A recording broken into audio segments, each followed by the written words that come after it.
Mhm. Oh, I think we are live. Are we? I think we are live. So welcome everyone today to Nokishia Talk Show. And it's me and Shireen today here on today's topic. And we chose as today's topic, how to heal from your past. So, I mean, our past is often something that we feel like is still chasing us. So, when we are born into our family and we grow up as well with them, and somehow as well, obviously, we are still, our roots are still tied to them.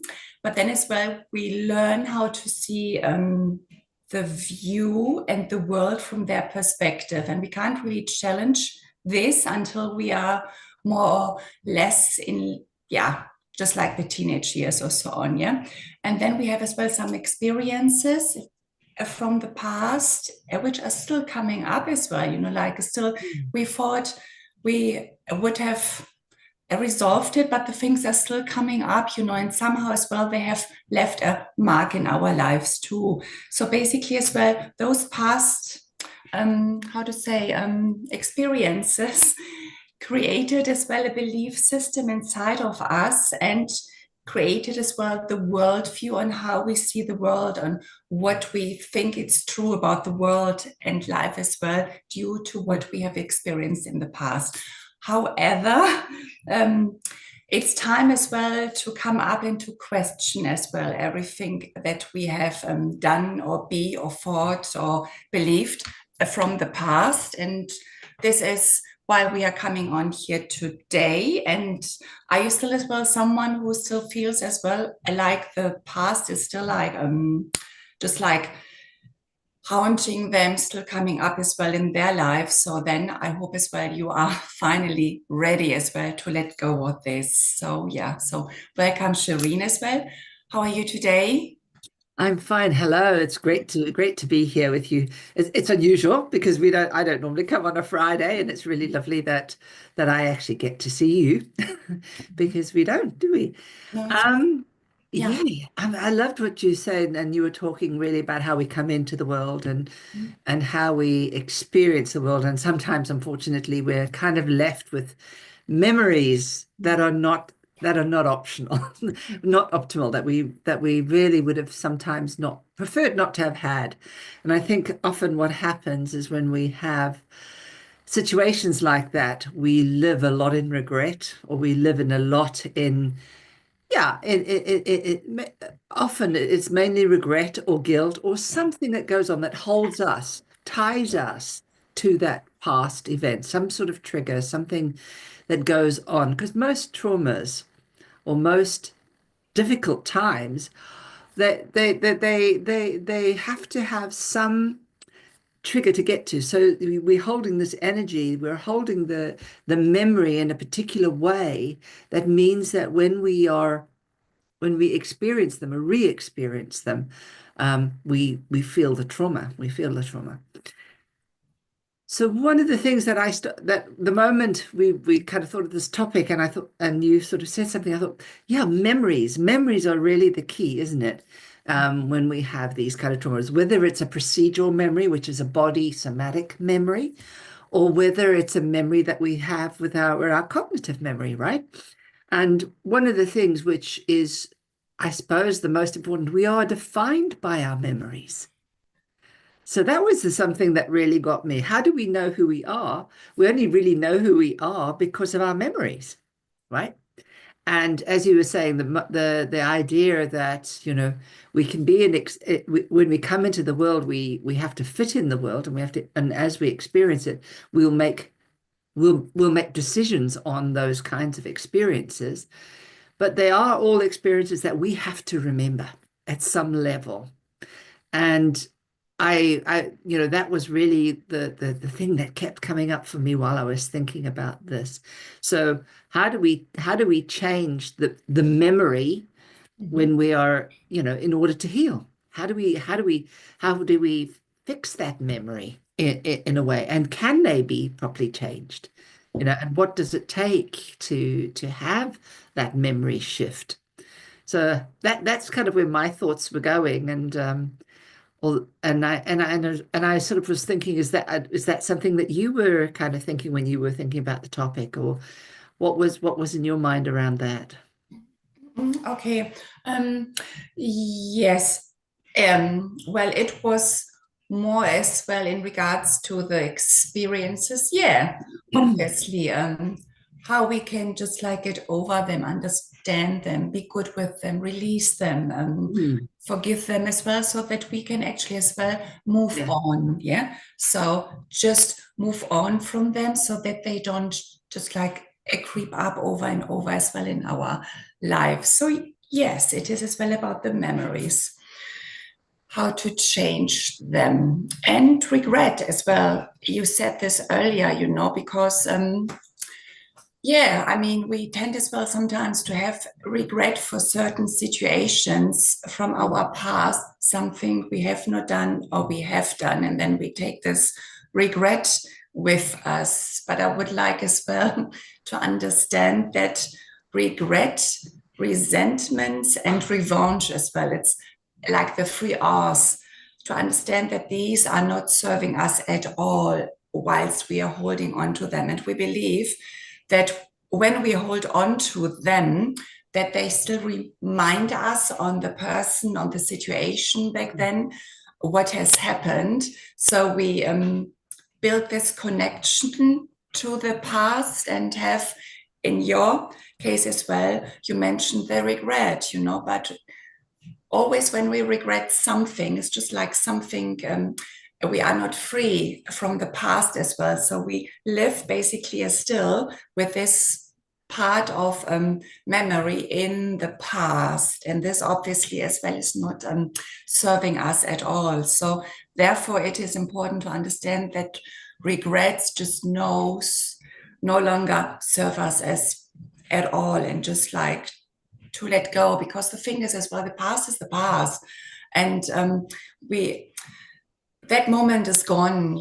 It won't come ever back, and we have to understand as well that back then, whatever we decided to say or to be or to do, I mean, it worked for me, that I understood as well. I did it back then with the best conscious I could ever be, or I was, because certain things we would not have, like done or be saying as well as of today, with the mindset and everything we have today. But back then, this helped me just to understand that version of me today did it because she did not know anything better. And she maybe as well, she felt trapped in the situation and she did not know how to regulate the feelings, the emotions. And then she said something, might have as well still regret what we said, but this is as well just like, please understand this.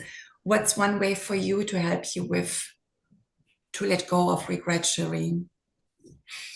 Some other example. Yeah, I think what you were saying, the idea of letting go. You said three things. You said was it revenge And revenge and resentment. It's like and resentment and the three regret? R's, Okay. we cling Yeah. on to.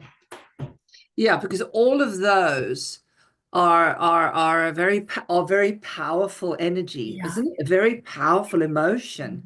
And we know that when we have very powerful emotions, they amplify, right? They prime our neural network. So a lot of the time, this is one of the key reasons why we sit and we can't heal, because we have this really powerful energy that is overshadowing the conscious part of our mind, the part of our mind that is much more in tune with healing, right? So we're sitting in what we call very saboteur kind of energy. And we're not in our higher self or our best self or the self that's there. And unfortunately, when we sit with regret or revenge or resentment, we we mull over a lot, right? So we make those neural pathways even stronger, even stronger. And so, and it's useful to really understand that when we want to get part of that journey of healing, is to really recognize that it's that self-talk that we go through, because we have to keep remembering, right? In order to keep resenting and to keep wanting to revenge, we've got to keep remembering that memory, and we have to keep it really fixed in our mind, right? In the front of our mind. And we're not putting it to the back where it belongs, literally. So the actual recall is what we're doing. And yeah, so what you were saying, which was really about, how do we move these emotions? So for me, it really is, one, recognizing that self-talk, and two, really focusing on building those kind of neural networks. When we understand that when you've overused something like a neuron or building a muscle, your brain is like a mental muscle. If you've overused that, it means you've underused it in another area. So basically, it means those areas where we can downregulate, where we can self-soothe, or where we can actually start to think differently, we have to build that neural network, right? We have to build it so that when we do the shift in our brain, it gets sustained. So we need to have enough energy, enough power in those areas of the brain so that when we go, hey, that's in the past, we can hear it, because we won't hear it otherwise, and we won't feel it, because a lot of the reason is that we keep that running this loop is the feeling inside us. So we've got to shift that in a different way. So one is planning to do things like meditation, planning to do things that are going to allow you to writing, journaling, but not journaling in the sense where you're repeating the same story, but you start to look at a deeper level of journaling. And like you said earlier on, Claudia, is being able to recognize that actually you made the best choice that you could back there. It's over, but you made the best choice that you could. You couldn't have made a different choice, but you can make a different choice now. And that's the secret. You can make a choice now, and you can make a choice for the future. But we don't want to live in the past to be for the future, because remember, if you're thinking about revenge, you're already putting that past into the future image that you have. And you're working towards that rather than working towards something that's different. So I think the idea of when we heal is really about that we don't have that emotional trigger that takes us into the past, but mostly that we have built enough of our capacity or our mental energy to be able to, when these horrible feelings come up, that we can say, hey, I know what that is, and treat ourselves and move it to the side and treat ourselves with compassion. And then in doing that, you will be able to treat others with compassion. But as you said, we can't heal until we forgive ourselves. And we can't, and if we're carrying revenge, how can we forgive, right? Or how can we, forgiving is such a vital key in that, and mainly forgiving yourself is the biggest one. Yeah. What you did not do. Yeah. Yes, absolutely. And again, we think by holding on to regret, resentment, and the revenge that we can move on. But what we actually don't realize, we are stuck to the situation or to the person, to the circumstances by looping in there, as you did say as well. So just like, but actually we do want to move on, but then we do this to ourselves and it's just like not happening. And the thing is as well, when we have the resentments and the regrets and so on in our energy field, we just get more of it as well, because again, we put focus on it, our attention goes to it, and then we get more obviously of what we put the focus on. So just like as well, to understand this can already be, just like a big impact in regards to our journey to move on, to move away with things and just to move on. And how can we do this as well? Yes, forgiving, forgiving the person as well, the circumstances, whatever has happened. But this, and then as well, I realize that sometimes we are not able to forgive at this particular time and day. That's fine as well, because there's always a time as well. The time needs to be right as well for us to be able as well to forgive. But I would like as well everyone to understand, when we forgive, it's not that we justify, it's okay what they did. So and then we let them off the hook, because again, if we don't forgive them, do you see as well, again, here we attach ourselves still as well to them, and we feed as well from everything what has happened. But the wise version is for us to understand, by forgiving them, we take off the emotional charge as well. So just like we step away back, and we understand all this energy is just no longer serving us. It's no longer good for us as well. Because on the long term, if we live for long time with certain emotions like hatred and anger and so on, it's just not doing us any good in our bodies and as well in our lives. So we want to identify this and then step back, and by forgiving them, we take our charge of it, and we are basically as well free. How can you say this, Shireen? By forgiving them, we are kind of free of what they did, or how can we just explain it? Well, we separate from their energy. So we basically disconnect. Yeah. We disconnect from the charge that is, like when you have charges, like and like, they either can repel or like and things can retract. Yeah. So you're looking at things that are attractor forces. And what I was, what I think when you were saying forgive, which I heard, is that it's really about us when we forgive, right? Because when we forgive, we disconnect. But I think what's really important, what you were saying there, and a little bit of here, is forgiving. It doesn't absolve them of blame, and I think really deeply is to understand forgiving is really only about you. It really is only about you. Although somebody else might feel good being forgiven, it really is you choosing in that moment to say, you know what, I'm forgiving, I'm giving away what I no longer want, right? And I think to understand something very deeply is, what is the reason you can't forgive? And remember, we talked about memories earlier. The reason you can't forgive means it still keeps the memory alive, the memory that is the traumatized memory. And what we haven't put into sequence is the new memory that you want to have about this situation where you might come into contact with them and you feel absolutely nothing. You feel no charge whatsoever, and you feel good, right?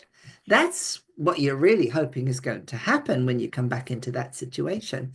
So forgive is really, it's not about letting them get off scot-free, but it's that you disengage from the energy or the charge that is holding you prisoner. Yeah, beautiful. The prisoner, I Holding like the you prisoner. and you do not want to be a prisoner anymore. You want to open the gate and you want to move out of it. They can go and have their own prison if that's what they want. And very often when we don't forgive someone or we've got something going on, to be honest, they're not suffering like you. That's true. Invariably, you're the only one that's doing the suffering. You're the one that's holding on to the memory. You're the one that's doing that. So you have to get out of your own prison, right? So forgiving is just one key. It's like the key to the door, right? Having a deeper understanding why you don't want to forgive is also a very useful bit of information. Okay, I don't want to forgive because I'm worried that this person is going to do the same thing again. Well, if that's what you're worried about, what you can say is, okay, well, next time this is what I will do. I can still forgive him, but forgiving doesn't mean I have to forget. Mhm. Forgiving doesn't mean Mhm. I just let them get away with things. That's not what forgiving is about. Forgiving is saying, I no longer am going to be emotionally affected by what you've done, Mhm. but I can see you as a human being. I can acknowledge you as a human being. I just don't like you as a human being or what you've done, right? That's it. And I think if we can get to that stage, and it is a process. Mhm. I think just forgiving it's very easy to forgive someone if they know nothing, right? You can forgive a child, you can forgive a puppy, you can forgive Mhm. you can, the things.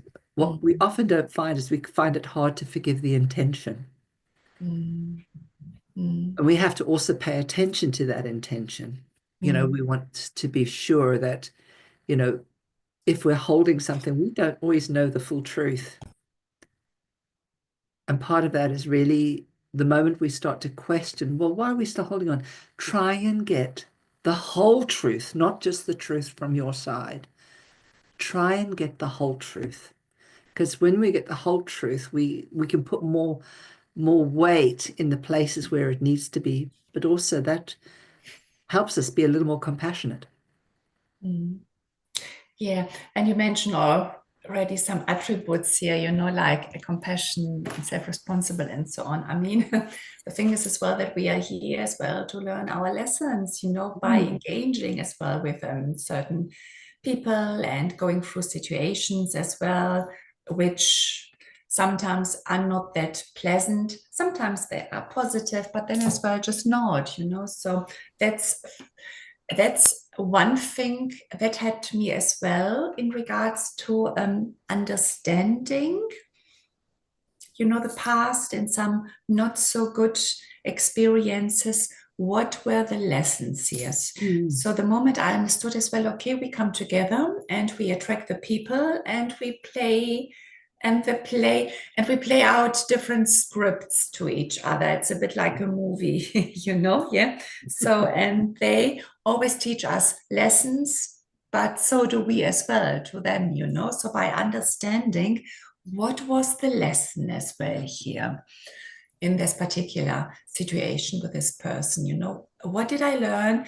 And by really understanding, acknowledging it as well and feeling it and the virtues, we are as well here to learn virtues in this lifetime too.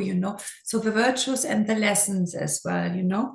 And one of the lesson as well here is self-responsibility. So this I would like to attach to when I said earlier in regards to me, I just understand that the version of me in the past who did say something mm, not very nice or did certain things mm, as well.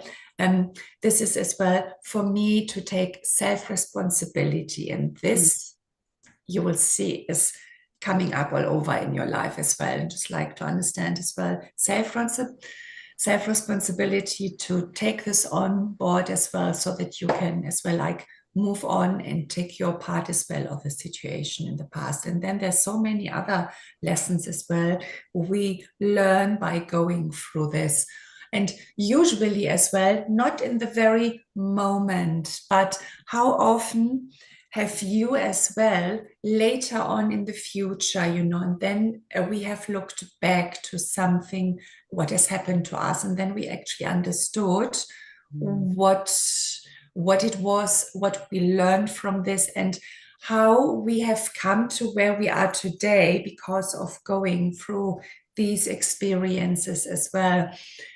Yeah, so this is as well something which changed for me when I applied the mindset in regards to how is life working for me, mm. not to me. And for you, Shireen. Yeah, I Huh? think that that requires, I mean, that life is working for me and not to me is, I think there's a few steps to take you there, Mhm, to be mhm. honest. I mean, there's something which you Yeah. said very powerfully is our personal self-responsibility, right? Mhm, At some point, we've got to recognize that all the I mean, I remember my partner's sister always said, you know, the statute of parental crimes runs out at 25 or 26. So I thought about that, and it was interesting because it's it's quite hard to really undo all the patterns that we've formed, right? But Mm. what it is, and what she was really saying is that we have to start, you know, we come to a time where we learn to take self-accountability, right? Self-responsibility. And that often is lacking when we're hurt, right? When we've been put in pain in some way, to actually look at what was our contribution to this. And then how do I do restoration of it in some way? And I don't know why that word came up, but how do I restore the balance that needs to be here right now, right? Um, so yeah, I think that is such a powerful thing that you said, and so very important. But it is these steps. So, and it's going to be little steps. It's not big steps. They are little steps that you're going to just contract every day to say, okay, even if it's just one incident today, I'm gonna find a way to not react, or I'm gonna find a way to do this exercise, or I'm gonna do something that's gonna build me and help me be a little stronger, right? A little less reactive, a little more proactive, whichever those are. And you mentioned there about, having a look back and saying, well, what did I learn? Mm. I think when people are in reaction, it's very hard for them to do Mm. that. And Mm. it is a sort of a sequence back. And very often it's when the charge comes down that our brain is coming back online, right? That we're now got sufficient energy to be able to see sort of a wider view. But when we're hurt, we're very narrow view. Our focus is just what's in front of us. So there's really something about learning to take a deep breath and just sort of move your body back a little bit and go and try and see if you can put it out in like a movie rather, so that you can actually see there was a beginning, there was a middle, there was an end, and each phase along that journey, what was going on? And as you said there, what did I learn? What was my virtue? What was the bit that where I had to take self-accountability? What do I have to acknowledge here? Right? And acknowledge doesn't mean blame. Acknowledge just means, well, that happened. I'm giving it an episodic view of it, a moment in time. That happened. Mm. Can't deny it happened, Mm. but I don't have to blame it. It just happened. And I think that's also something that requires a little bit of unraveling, that accountability doesn't mean blame. It just means we take we take a stance that's slightly different. We just say, this is what we give it a name, Mm. and we give it notice. We punctuate it, beginning and end. It's finished. That's accountability. Mm. And then whatever action you're going to take for that. But we're often taught that accountability is, I'm going to be accountable, I'm going to take blame. No, that's not what it's. No. This is about really looking at what's really your part in the deal, and what will you take self-responsibility for, Mm. right? And that's really about that's your response to something, not anybody else, your response. So I think that's something that's really, for me, how do I restore when I come Mm. back? How do I restore this? Well, first of all, I've got to notice it. I've got to identify it. I've got to name it so that it's here, observable for me to really kind of flesh out. That distances me slightly from the emotion that's sitting in that particular location. And then I can do something with it. I can make a plan. I can take action. I can do something to repair and restore. And really, healing is really that, isn't it? Healing is about repairing and restoring so that you can move forward in your life. Mm. Yeah. Yeah. Yes. Mm. Yes. Repairing and restoring and moving forward. Absolutely. Absolutely. And then as well, um, what are like some repetitive situations Mm. or pattern as well you still have Yeah. coming up as well in your life as well? It's important as well to pay attention here and to be a bit aware, because everything what is still unresolved is still coming up, and it's showing you where you still have to do some healing in regards to be able as well to move on and to be free of it, and just to understand what it was, to get the lessons as well in it, and then just to let go as well, because the resistance as well, you know, it will always come up, and certain things as well we try to avoid. Yeah, just like the resistance to looking at some things as well, you know, but the things are coming over and over up as reflections in your life. And if you didn't eventually heal as well one pattern, and you just move on and trying to ignore it and to bury it as well, it will be played out in the next situation with a different person. Okay, so this is what I mean with repetitive pattern as well, you know. So if there is something as well, so please pay attention to, you know, because they will always come up until you actually stop, pause, and do something about it, you know. Yeah.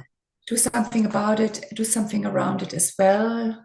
Yeah, and yeah, yeah, and mindset.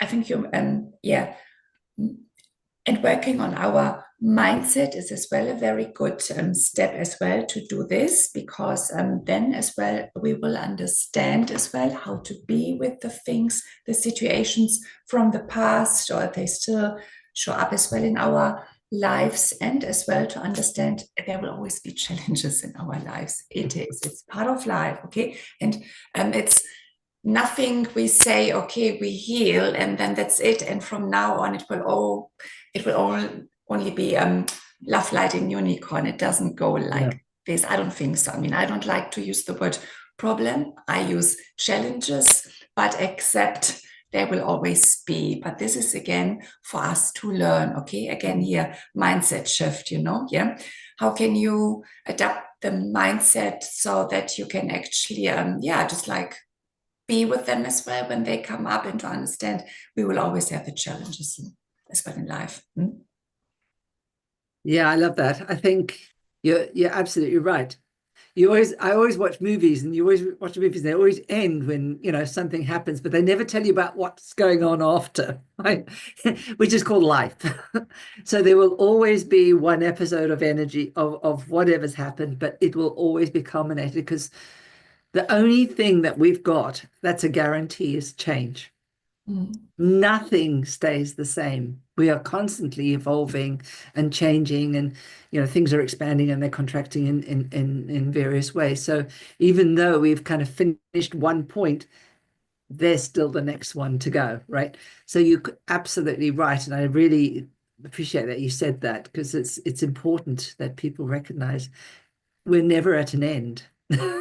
We're always at the beginning and the end, right? Always. Mm. So yeah, and the other thing that you said was to remember to look at the repetitive patterns. Mm. You know, something happens and you go, damn, that happened again, right? Mm.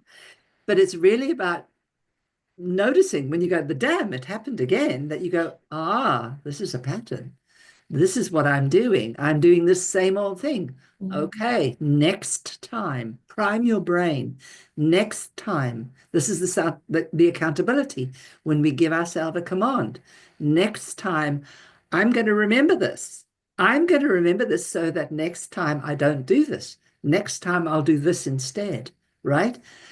When we do that, we are actually putting into our future in the brain what it is that we want in a goal form, but also we're giving the behavior that goes with it. So we're visualizing it as it should be, or as we imagine it would be. It's never exactly the same way, but it means we've been primed into part of that behavior to be able to do that. So I think it's for what you were saying there, it's really important to remember that repetitive pattern. Key. It's the most important thing, I think. And then remembering that we are, we have very specific organs in our body or in our brain that tell us when we are repeating something. And when we set the intention to remember, what happens is the next time this pattern matcher in our brain goes, hey, wake up, wake up, wake up. So we're able to identify where we're in these repetitive patterns much, much, much faster. But we have to be accountable. We have to say, okay, it's up to me to do this. And it's up to me to be able to put in this command, this vision or this image that I want to have. So that's something I do a lot with people with smoking.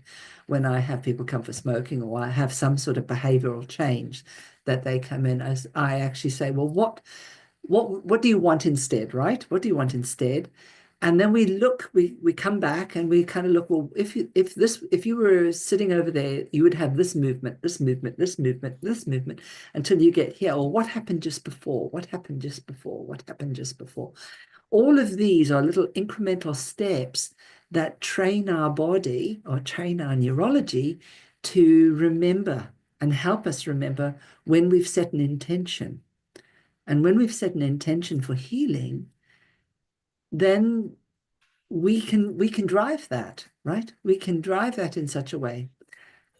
If say we're reacting to someone, we can go, okay, next time I'm in the company of that person, I'm going to go and do 10 minutes of breathing just before I meet them, right? So that I'm grounded, I'm in my body.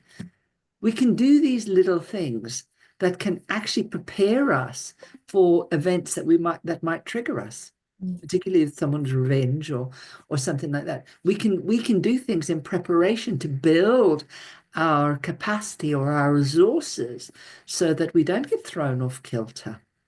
And that way, when we come away from that experience and we've done reasonably well, guess what? We're filled with dopamine.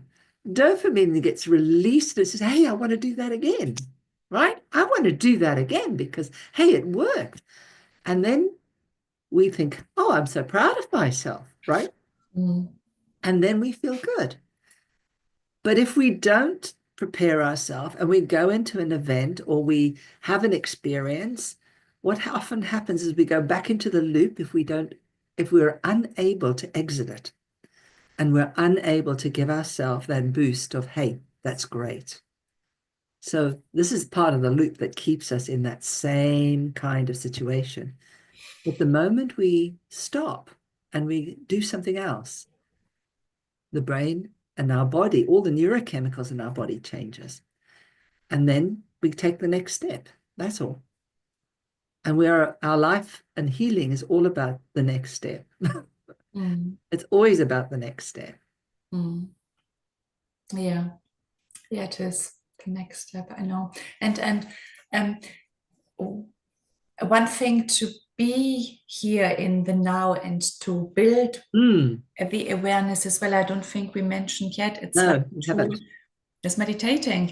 Yeah. You said earlier journaling, obviously as well, very good. Just like sitting down and just like journaling or asking questions as well, so that you can actually as well identify and see what's going on as well for you, but meditating as well, so that you can hear and build the muscle as well for you to become more aware, and awareness obviously too. So these are some things which are very helpful for us when we want to have a starting point to that we actually understand and can see as well what is actually going on in our outside world. And then I have in regards to the healing, what you said earlier, and then I thought as well, I mean, when I started, I I started my healing journey, I think I was like 30 years, like 20 years ago, a very bad toxic relationships break up, and then you feel sad. It goes on for long. It's just like a very, yeah, just bad time afterwards. And actually here, this brought me onto this personal self-development track as well, a bad experience from the past. And I've seen this as well happening a lot to us. Something, yeah, just negative happens, but actually this has led us to what I said earlier, then we look back in the future and then we understand. But in so many cases as well, I've seen this, it has led people come onto this self-development, like personal, and they learn so much about life and why we are here and everything, meditation, maybe even religion. So this is as well a design I've seen set up in life, that something happens and this and then we decide as well to change a bit, the track in life so that we can learn things as well. And the healing today, when I look back or things happen, I mean, obviously still things happen as well to all of us. And the healing thing, it doesn't have to be long, okay? It doesn't have to be a big deal and lots of tissue boxes and just like, today I decide it can be short, okay? You don't have to go for months and months to see a therapist and to talk about the same issue over and over again, okay? Just like decide as well, depending, obviously, the matter, the cause, and what is going on for you, okay? But I'm able today to decide for me, okay, I'm not going to make it a long thing, this healing afterwards from something, which has not really planned out in my life. But I can only do this and say this because I've been already like the last 15 years on this path by just like understanding how life works, understanding as well why we meet certain people as well, so this has happened as well, so I can just make it a bit shorter and less drama today. And the beliefs, Shireen, I would like as well to talk a bit our beliefs, what we believe. We can actually as well at some stage, when we get the time and we awareness, just to identify if actually the beliefs we have inside of us, if they are still validated, if they still serve us.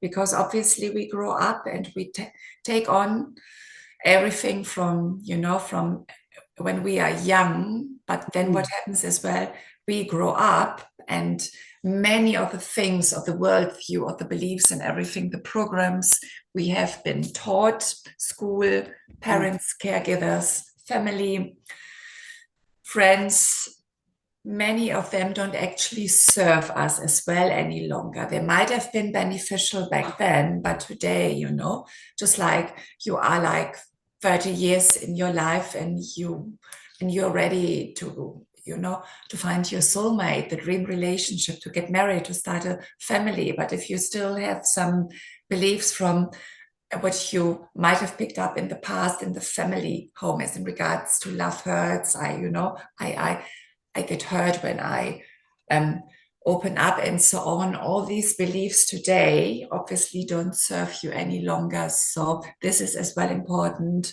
Yeah, just like to be aware, to meditate, to journal as well. What beliefs are you actually having in regards to life, in all of your life areas? So what's your intake on beliefs? Yeah.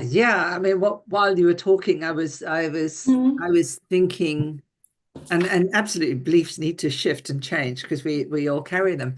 But I think what I want to draw back a little bit is to realize that beliefs are a statement that we say is true, right?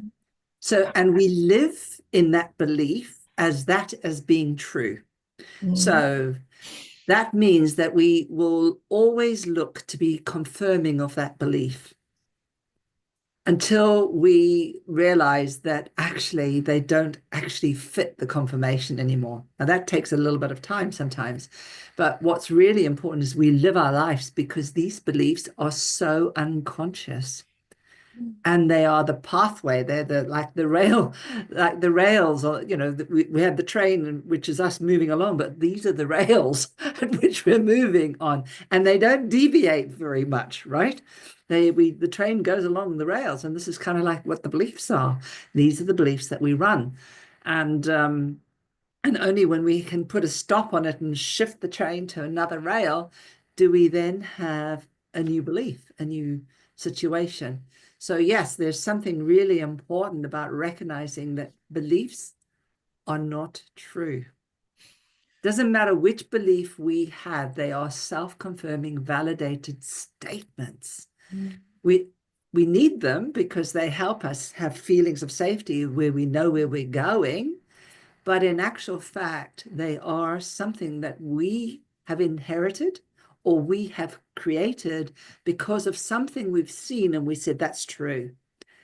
But the problem is they're not. They are your truth, but they're not everybody else, and they're not universal truths. So the most important thing is to really start to look at the beliefs, which is what you were saying there, Claudia. Really pay attention to this. Is this statement true or not? Right? Is it true that well, there was something I was listening to the other day where someone was saying, oh, someone wouldn't pay very much money. So, and that was her belief. And I said, well, isn't it also true that they would pay a lot of money? Because you're giving a lot of value, right? And, kind of looked at me like this and thought, oh, that is true. I am giving value. Ah, right. Okay. So this belief that's happening, where does it come from? And often we find that those beliefs either come from a trauma experience or they come from inherited beliefs that we have from family, which no longer serve beliefs that the family have carried because that's what we do, right? We inherit them. So it's really important to be able to separate that and recognize that it's okay. It's okay to have some internal conflict when it comes, right? And to know that that's not bad necessarily. And sometimes we just have to realign our beliefs so that they may not change completely, but we might have to kind of, how do I say, navigate the contract of the belief. So that the belief is not as stuck in the way that it, one were a male, maybe it's a slightly deviation on the belief. And I think that, one of the things which is really, and we haven't actually said anything about it yet, but we have to allow ourselves the opportunity to heal. We have to give ourselves permission to heal. Give ourselves permission to change our belief. Give ourselves permission to do something different. Like you were saying, Claudia, it doesn't have to take a long time, but we have to give ourselves permission to make it possible, to be open to that change. So I would really allow people to start thinking about this idea that I'm allowing my body, or I'm allowing my heart to heal. I'm allowing my emotion to heal. I may not know how to do it yet, but I'm open to allowing it to happen so that I'm giving it a potential. And I think if we begin that process of saying, I don't know yet how to do it, like you were saying, we may not know how to get rid of revenge. We don't know how to forgive someone. But if we can say, I'm open to the idea that I want to forgive them, that I want to let go of revenge, that I want to do that, you are already pretty much 90% on the way. But it's just recognizing by doing that words, using those words as I'm allowing, or I give myself permission, really opens the doorway to healing, really opens the doorway, because now we can get into the idea that I'm giving myself permission, because if I don't forgive, there's a reason I'm not forgiving, is because I'm scared I'm going to get hurt, right? But if we say I'm allowing myself to forgive, then I may not know yet, but I'm allowing it. It means I'm giving it that opportunity to start a healing process. So yeah, that's something that I really feel is very important, and it just felt like I needed to say it right now. You know, in the belief, how do we allow myself to change my belief? Maybe my parents don't believe this. Maybe my partner doesn't believe this anymore. But I'm allowing myself the opportunity to believe something differently, because that's where I'm growing. That's where I'm changing. And you had to do that, Claudia, at some level. Allow yourself to do self-development.